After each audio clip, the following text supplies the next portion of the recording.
লাগাতার ভারী বর্ষণে আতঙ্ক গোটা দক্ষিণ জেলার বিভিন্ন মহকুমা। বিলোনিয়া মহুরী নদীর জলস্তর ঊর্ধ্বসীমার উপরে বইছে। জনজীবন ব্যাপকভাবে ক্ষতি হয়েছে। কৃষিজমি, মানুষের বাড়িঘর এবং রাস্তাঘাট সম্পূর্ণ জলের নিচে। এমন চিত্র লক্ষ্য করা গেল দক্ষিণ ত্রিপুরা জেলার বিলোনিয়া মহকুমার বিভিন্ন স্থানে।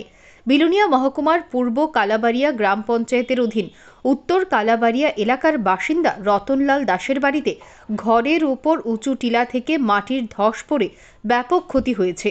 ক্ষতিগ্রস্ত অসহায় পরিবারটি এখন সরকারি সাহায্যের আর্জি জানিয়েছেন। এছাড়া মহকুমার বিভিন্ন পঞ্চায়েত এলাকায় মাটির ধস এবং গাছ পড়ে মানুষের বাড়িঘরে ক্ষয়ক্ষতির খবর পাওয়া গেছে।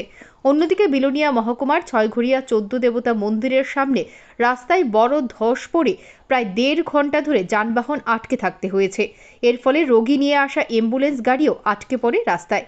পরবর্তী সময়ে যান চালক এবং স্থানীয়দের সহযোগিতায় রাস্তা থেকে মাটির ধস এবং গাছ সরিয়ে চলাচলের উপযুক্ত করা হয়।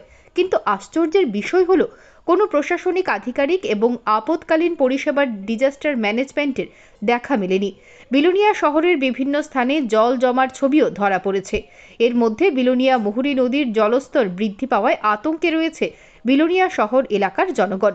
যে কোনো সময় মহুরী নদীর জল প্রবেশ করতে পারে বিলোনিয়া শহরে। এর ফলে গোটা শহর জলমগ্ন হয়ে পড়বে বলে আশঙ্কা করা হচ্ছে।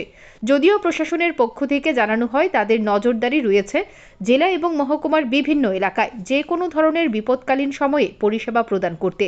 এদিকে সাব্রুম মহকুমার সীমান্ত নদী ফেনীর জল বিপদসীমার উপরে বইছে। সাব্রুম মহকুমা প্রশাসনের পক্ষ থেকে সমতলের যে সমস্ত বাড়িঘর রয়েছে তাদেরকে অন্যত্র সরে যাওয়ার জন্য মাইকিং করা হয়েছে। সব মিলিয়ে গোটা দক্ষিণ জেলার মানুষ আতঙ্কে রয়েছে।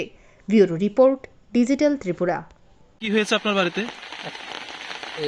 আজকে সকালে, কালকে তো বৃষ্টি, সকালে কালকে পুরা দিন বৃষ্টি, এই সময় তো ঝড়টা নামছে না, রাত্রেও বৃষ্টি হয়েছে। আর ঘুমোতেন, সকালবেলা উঠি দেখি যে পুরা ধস নামিয়া গেছে। তখন বাড়ির আরো কিছু লোকজন আসিয়া মানে রক্ষা করতে চাইছিল, রক্ষা হয়েছে না। এরপর ঘরের মধ্যে মাটিটা পড়ছে। তখন আমি কি করবো, এখন আমার আবেদন হইল সরকারের কাছে যাতে আমার মাটিগুলো সরাই দিই। দশের মাটি করছে আপনার ঘরের উপর? আমার দশ হচ্ছে ঘরের মধ্যে। দেখেন কি করেন আপনি? আমি অটো চালাই।